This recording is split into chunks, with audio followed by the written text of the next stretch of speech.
mituna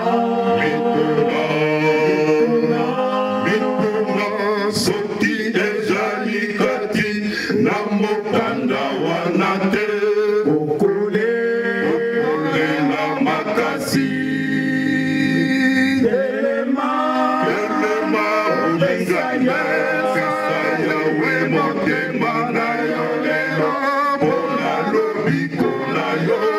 Alléluia, Alléluia, Alléluia, Nzambe. Nous sommes arrivés au bon moment où nous allons écouter la parole de notre Seigneur. C'est le but pour lequel nous sommes ici présents. Pour cela, pour le respect de la parole, nous allons tous nous lever. Nous allons acclamer très fort notre Seigneur et pousser les cris de joie pour la parole du Seigneur. Alléluia!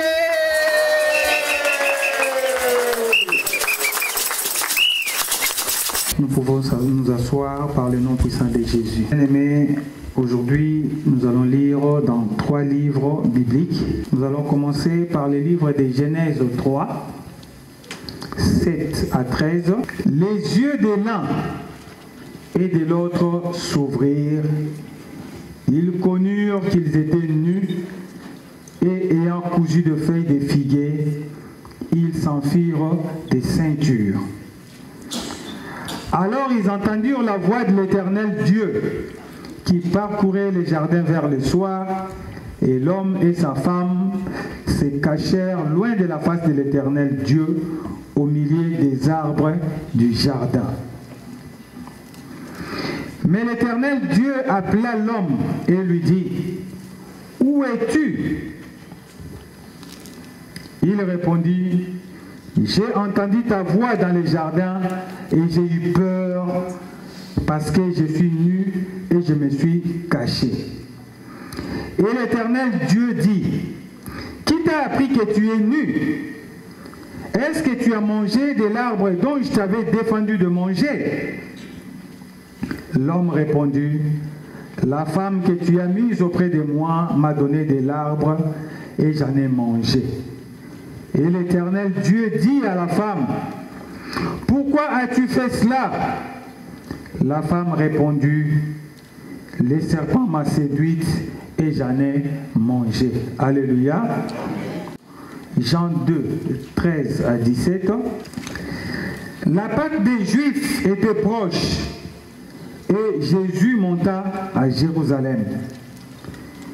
Il trouva dans les temples les vendeurs de bœufs, des brebis et des pigeons et les changeurs assis. Ayant fait un fouet avec des cordes, il les chassa tous du temple, ainsi que les brebis et les bœufs. Il dispersa la monnaie des changeurs et renversa les tables. Et il dit aux vendeurs de pigeons, « ôtez cela d'ici, ne faites pas de la maison de mon père une maison de trafic. » Ses disciples se souvinrent qu'il est écrit, « Les ailes de ta maison me dévorent. » Alléluia. Amen. Actes des apôtres 2, 1 à 4. Les jours de la Pentecôte, ils étaient tous ensemble dans le même lieu. Tout à coup, il vint du ciel un bruit, comme celui d'un vent impétueux, et il remplit toute la maison où ils étaient assis. Des langues semblables à des langues de feu leur apparurent, séparèrent les unes des autres et se posèrent sur chacun d'eux. Et ils furent tous remplis du Saint-Esprit et se mirent à parler en d'autres langues selon que l'Esprit leur donnait de s'exprimer. Alléluia. Amen. Prions. Dieu Tout-Puissant, Créateur des cieux et de la terre, nous voici en ces moments où nous t'implorons, nous t'appelons pour venir nous assister, venir nous parler, venir mettre une pierre de plus dans ton demeure qui est notre cœur. Seigneur, nous avons que ton champ est vaste et que par notre intelligence humaine, nous serons incapables de décortiquer, de discerner ce qui est dans ton champ. Mais si toi, Seigneur, tu viens nous conduire, tu nous amènes sur ton sentier de vérité, tu nous instruis, tu fais asseoir en nous ton Saint-Esprit, Seigneur, tout ce qui sortira sera pour édifier tes enfants qui sont ici présents pour écouter ta parole. C'est pourquoi, Seigneur, nous t'appelons de façon à ce que tu viennes pour que toi seul tu prennes contrôle de ces lieux. Que toi seul, Seigneur, tu viennes pour parler à ton peuple ici présent qui a soif de ta parole. Et la parole qui leur donnera la vie, la parole qui leur donnera encore l'espoir ne peut provenir que de toi. Parce que toi, tu es notre bouclier, toi, tu es notre espoir, toi qui es notre bonheur, toi qui nous apportes toujours la joie et la paix qui nous manquent des années en année. C'est pourquoi, Seigneur, le moment est arrivé à laquelle nous allons partager sur ta parole. Nous voulons, Seigneur, que tu viennes toi seul parler à ton peuple et que nous soyons les seuls canaux sur lesquels tu vas utiliser pour envoyer les messages à tes enfants et que ces messages, là où ça tombera, que ça puisse produire des fruits dignes de tes enfants, des fruits qui doivent nous amener à la repentance, à la paix et à la vie éternelle. Au nom du Père et du Fils et du Saint-Esprit. Amen. On acclame encore fort notre Dieu parce qu'il est bon, il est merveilleux. Lui qui en ce moment a illuminé encore le soleil qui brille dehors. Ce soleil-là, il n'a pas choisi à qui il veut que ce soleil-là frappe. Il a pris les bons comme les mauvais, mais pour lui, vu que son amour est sur tout le monde, ce soleil-là est en train de briller pour tous ceux qui l'écoutent, pour tous ceux qui le connaissent, pour tous ceux qui sont vivants sur la terre. On acclame encore fort pour ce Dieu-là. Bien-aimés, aujourd'hui, nous allons voir encore la bonté de l'Éternel, l'amour que Dieu porte encore sur les créatures que nous sommes, qu'il a créées. Et que Dieu, quand il avait pris la décision de créer l'homme sur la terre, quand il a constaté qu'après avoir créé les cieux, la terre et tout ce qu'il y a sur la terre, qu'il était important qu'il crée une personne, qu'il crée quelqu'un pour pouvoir gérer tout ce qu'il a mis sur la terre. Et Dieu était heureux de te créer toi, de te créer moi pour pouvoir gérer tout ce qu'il a mis sur la terre. Et quand Dieu a créé l'homme, dans son dictionnaire, il avait créé l'homme avec des mots sympas, avec des mots d'amour. Quand tu l'as créé l'homme, la première des choses que Dieu a dit à l'homme, il lui a dit, régnez sur la terre, assujettissez. Et pour finir, il a dit, remplissez. Alléluia. Ce sont des mots qui sont très importants pour nous. Régnez. Assujettissez, remplissez, alléluia. Amen. Mais le mot gentil que Dieu avait utilisé quand il a créé ce monde, est-ce que ces mots ont encore ce sens aujourd'hui dans notre vie? Est-ce que là où nous devons régner, est-ce que nous sommes en train de régner? Là où nous devons assujettir, est-ce que nous sommes en train d'assujettir? Là où nous devons remplir, est-ce que nous sommes en train de remplir? Je pense que la réponse qui sort de vos cœurs est toujours non. Là où il faut régner, nous sommes dominés. Là où nous devons assujettir, nous sommes dominés. Là où nous devons remplir, nous ne remplissons pas. Parce qu'il y a quelque chose qui a mis la barrière à la volonté de Dieu.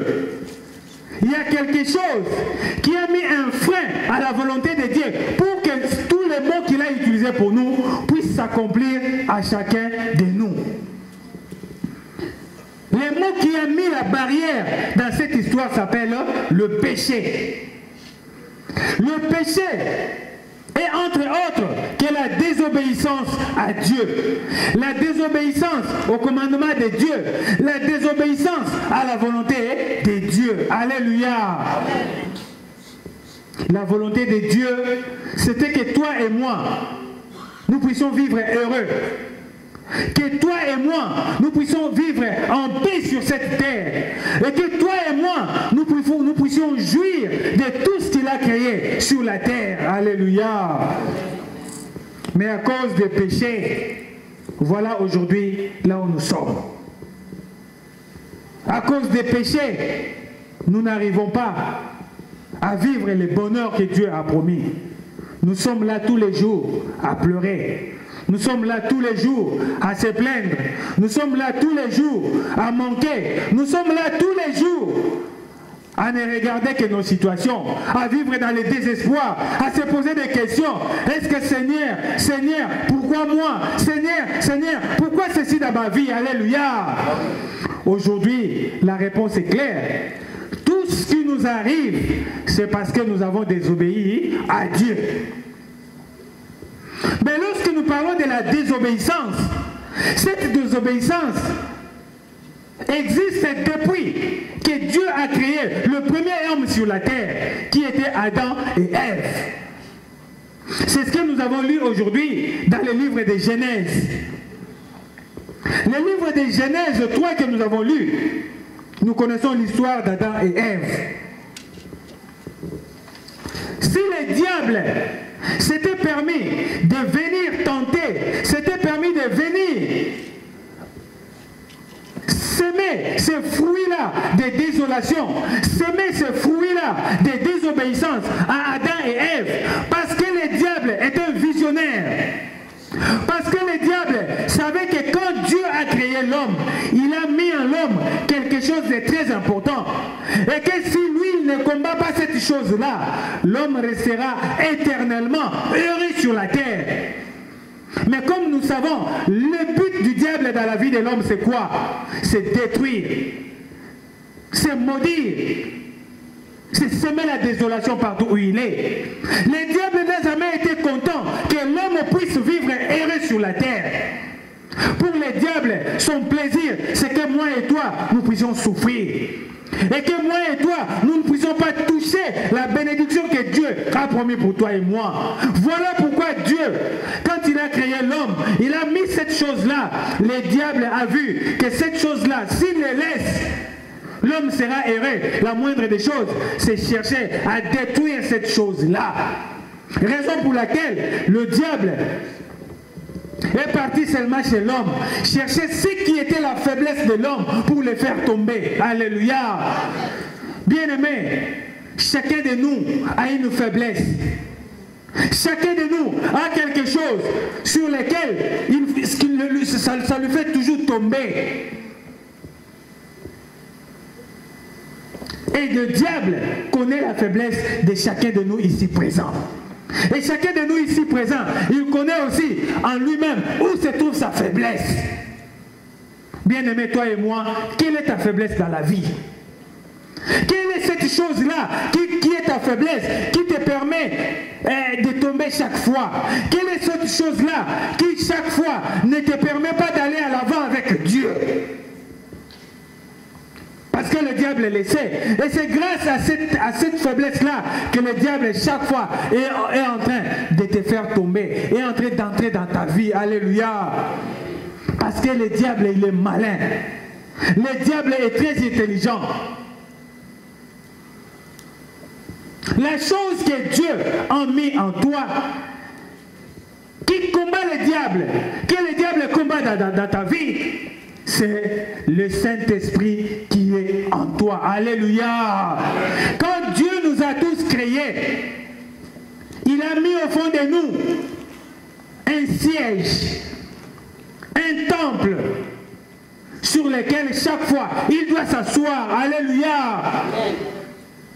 Et ce temple-là qui est dans ton cœur, ce temple-là qui est au fond de toi, quand ce temple-là illumine, quand ce temple-là est éclairé, quand ce temple-là donne de bons fruits, le diable n'est jamais content. Alléluia. Raison pour laquelle il nous combat. Et quand le diable vient te combattre, il utilise toute forme d'intelligence, toute forme de tactique pour pouvoir atteindre son objectif. Et dans le cas qui nous concerne dans le livre de Genèse, le diable chercher où était la faiblesse d'Adam, où était la faiblesse d'Ève. Et pour toucher la sensibilité, il a utilisé des techniques. La première, c'était celle de vouloir semer les doutes à Adam et Ève.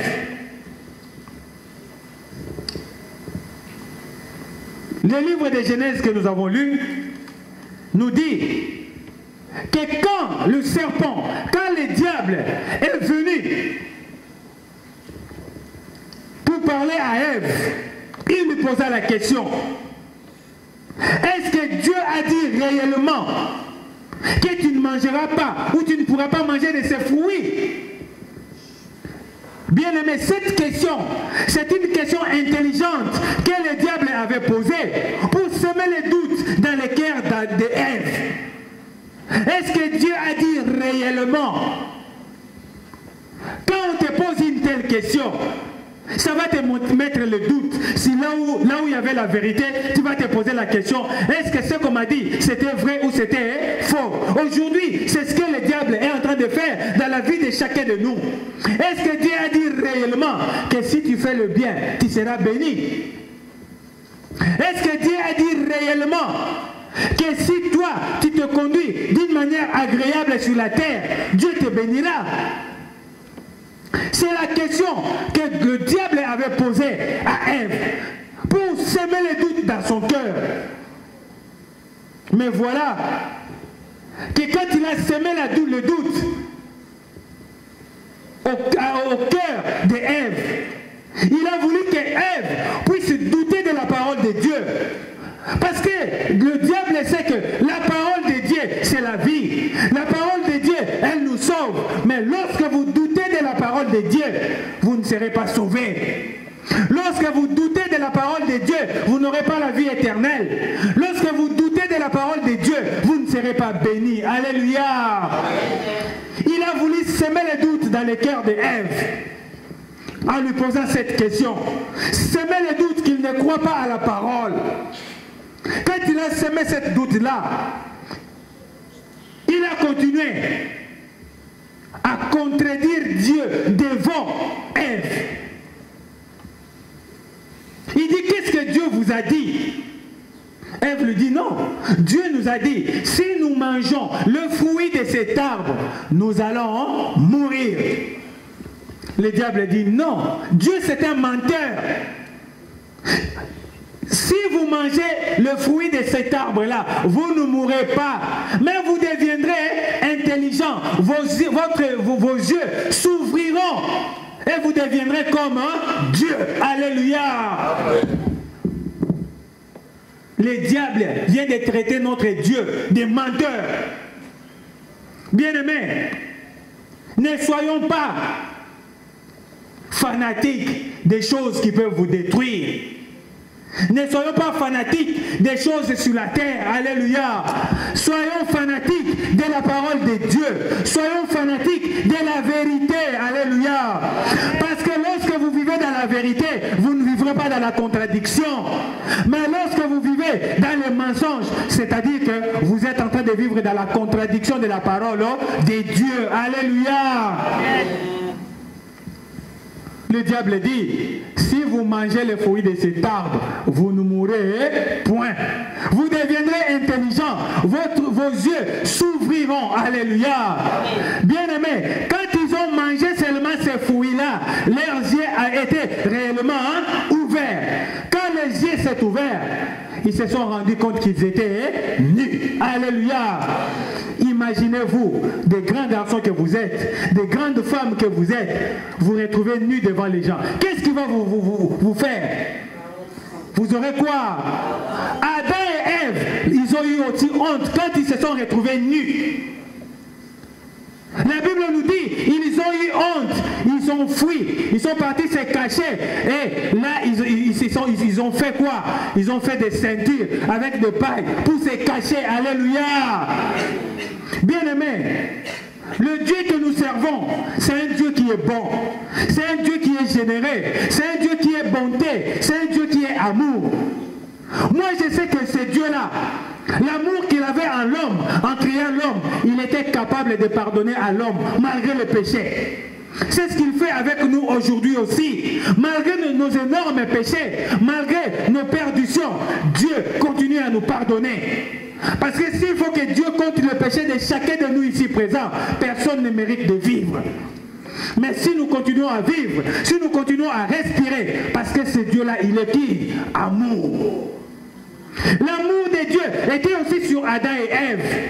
Mais Adam et Ève, par honte, qu'est-ce qu'ils ont fait? Ils ont fui. Pourquoi ils ont fui? Parce qu'ils avaient peur de Dieu. Ils savaient que quand un papa se fâche, quand tu fais la honte à ton père, qu'est-ce qui suit derrière? C'est la punition. Ils avaient peur de la punition de Dieu. Or, c'est Dieu-là qui est amour, s'est déplacé lui-même, selon la Bible, que le soir, le Dieu lui-même, il a quitté là où il était, il est venu les chercher. Alléluia. Il les a appelés par leur nom. Adam, Ève, où êtes-vous? Ils se sont cachés. Mais ce Dieu-là s'est déplacé lui-même pour venir les chercher, pour les ramener vers lui. Il leur pose la question, où êtes-vous? Adam qui dit, nous avons honte. Nous sommes venus nous cacher parce que nous sommes nus. Dieu leur demande, qui vous a dit que vous êtes nus? Donc, vous avez mangé les fruits qui étaient défendus. Adam, la moindre des choses qu'il devait faire, c'était de ne pas se justifier. C'était de dire seulement à Dieu, Seigneur, pardonne-moi parce que j'ai péché devant toi. Alléluia. Mais par l'orgueil, il a commencé à se justifier. Alléluia. Bien-aimé, aujourd'hui, moi et toi, il y a des choses que nous faisons qui ne font pas plaisir à Dieu. Il y a des choses que nous faisons qui détruisent les autres. La moindre des choses, c'est se repentir, c'est demander pardon, que de se justifier. Oh, ils ont la kingaïté, ils ont la kiye. On a ça la kiboye, poya ça la kingaboye. Alléluia.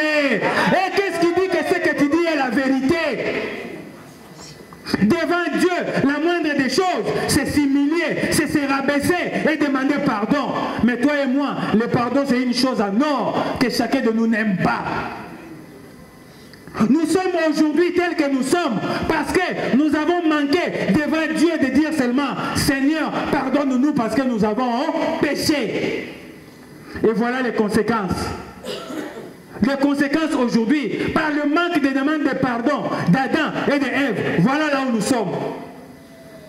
Au lieu de demander pardon, Adam commence à se justifier. Oh Seigneur, ce n'est pas moi, c'est la femme que tu m'as donnée. Dieu dit, mais la femme que moi je t'ai donnée, mais toi Ève, pourquoi tu as fait cela? Ève aussi, au lieu de demander pardon, non. Surtout pour les femmes, le pardon. Comme on dit. Vous savez, il y a un ancien roi français qui a dit, Napoléon, il a dit, le pardon est la seule chose en or que les femmes détestent. Ève était la première à détester le mot pardon. Dieu lui dit, mais Ève, pourquoi tu as fait cela? Ève voulait de demander pardon, non? Il dit, Seigneur, ce n'est pas moi, c'est le serpent. Et voilà la désobéissance, là où ça nous a ramené aujourd'hui.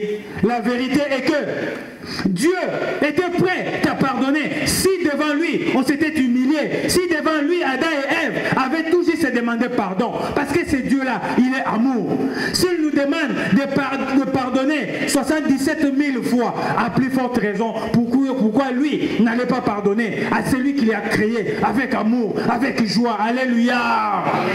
Et les conséquences aujourd'hui, c'est ce que nous vivons.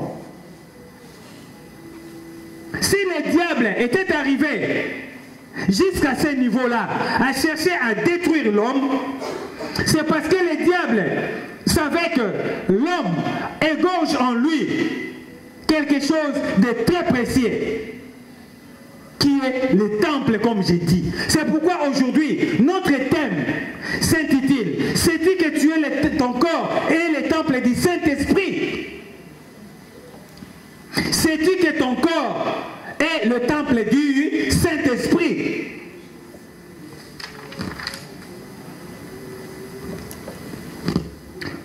Notre corps est le temple du Saint-Esprit.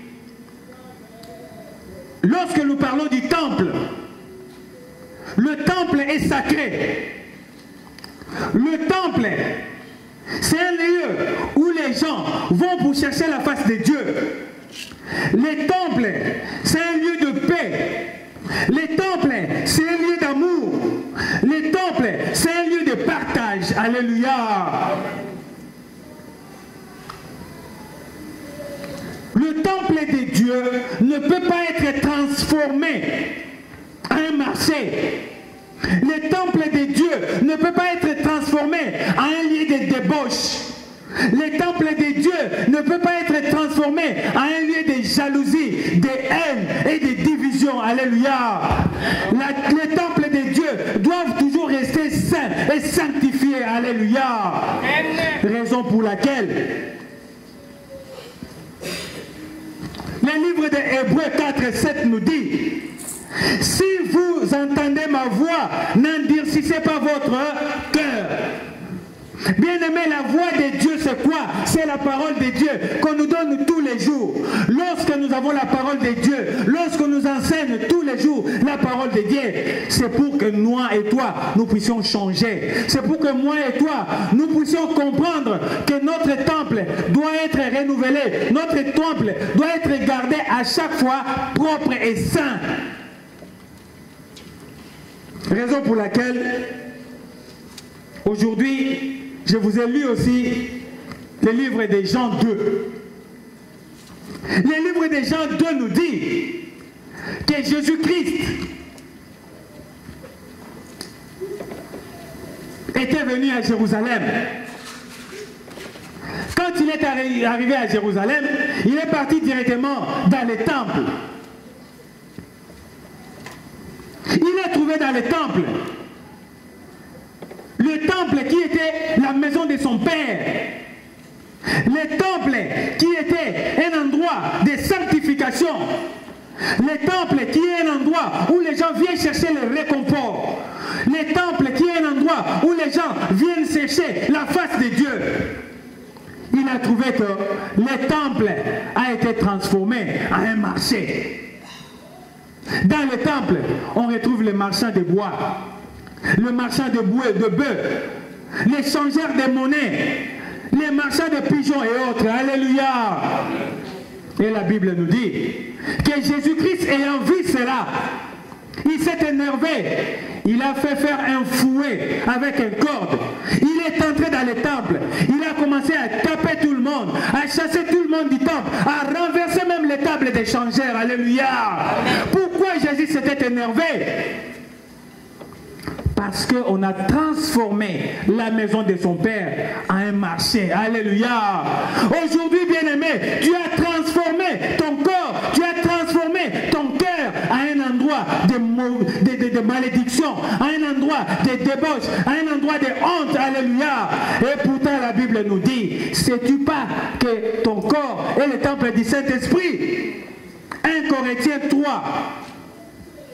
Verset 16 vous dit, ne sais-tu pas que ton corps est le temple du Saint-Esprit? Alléluia. Nous avons transformé notre corps, qui est le temple du Saint-Esprit, en un marché. Bien-aimés, l'heure est arrivée où nous devons comprendre que nous devons nous sanctifier, où nous devons comprendre que nous devons chercher la vérité, et qu'en écoutant cette parole, nous puissions écouter ce que Dieu nous dit dans la vérité, tel que nous l'avons lu dans le livre hébreu. Lorsque vous entendez ma voix, n'endurcissez pas vos cœurs. Bien-aimés, depuis combien de temps on écoute la parole de Dieu? Il y en a même qui disent, nous sommes nés et grandis dans la parole de Dieu. Mais quel est le comportement que tu as? Comment te comportes-tu depuis que tu as la parole de Dieu dans ta vie? Est-ce que cette parole t'a changé? Si aujourd'hui on entre dans ton temple, qu'est-ce qu'on trouvera? La division, la haine, la jalousie, le manque de partage ou quoi? Parce que Et Jésus-Christ va s'énerver. Et tout ce que tu as dans ta vie, tu ne pourras pas les bénéficier. Il va tout renverser lorsque nous changeons le lieu qui est un lieu de paix à un lieu de désolation. Alléluia. Bien-aimés, aujourd'hui, nous devons comprendre que Jésus-Christ a voulu nous apprendre que notre cœur, notre fond, c'est celui de chercher à vivre éternellement avec le Saint-Esprit en nous. Et le Saint-Esprit ne peut pas vivre à un endroit sale. Le Saint-Esprit ne peut pas vivre dans un corps qui n'est pas sain. Le Saint-Esprit ne peut pas vivre là où il y a de mauvaises choses. Alléluia. Le Saint-Esprit ne peut vivre que là où il y a l'amour, là où il y a la joie, là où il y a la bonté. Alléluia. Raison pour laquelle, dans le livre des Actes des Apôtres, 2 que nous avons lus, la Bible nous dit que le jour de Pentecôte,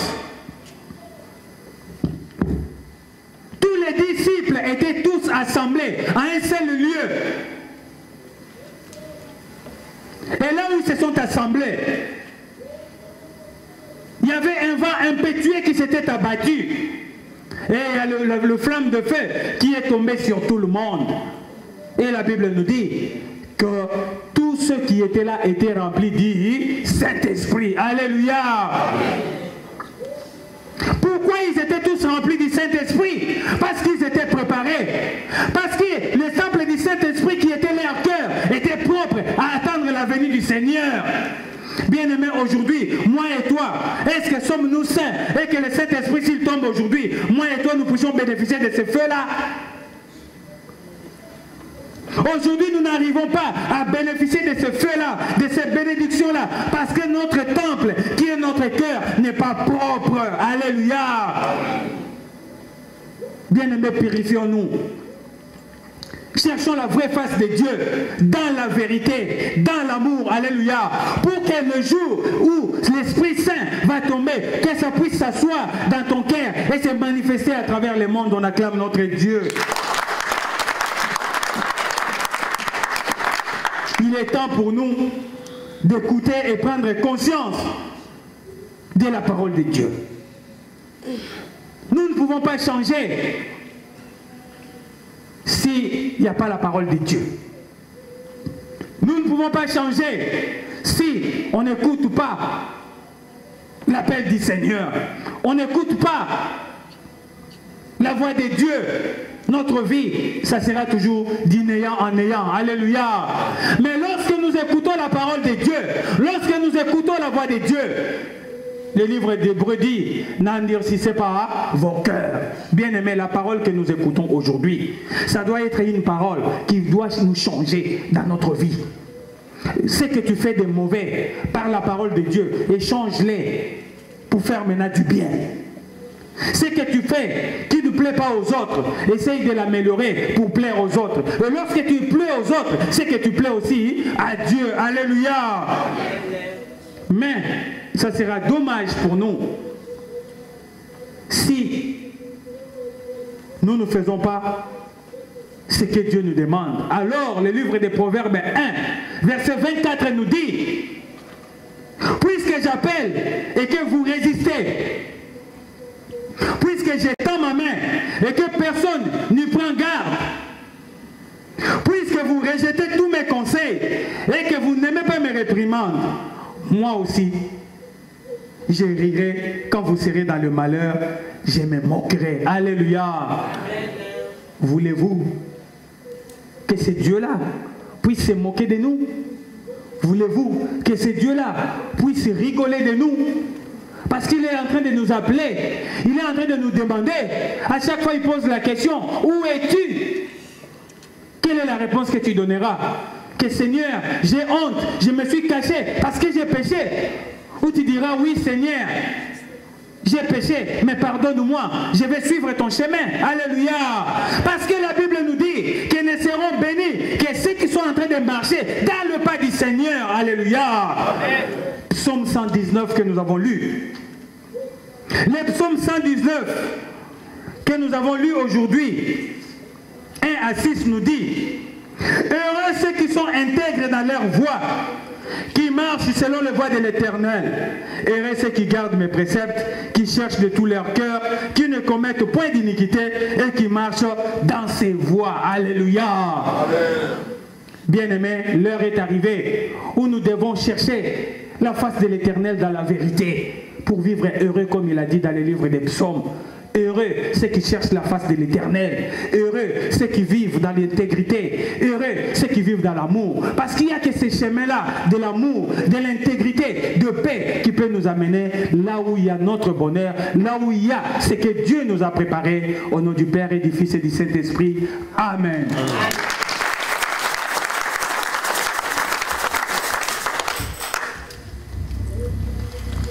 Prions. Notre Père qui es aux cieux, que ton nom soit sanctifié, que ton règne vienne. Donne-nous aujourd'hui notre pain de ces jours. Pardonne-nous nos offenses comme nous aussi nous pardonnons à ceux qui nous ont offensés. Ne nous laisse pas tomber en tentation, mais délivre-nous du malin, car c'est à toi qu'appartiennent dans tous les siècles le règne, la puissance et la gloire au nom du Père et du Fils et du Saint-Esprit. Amen.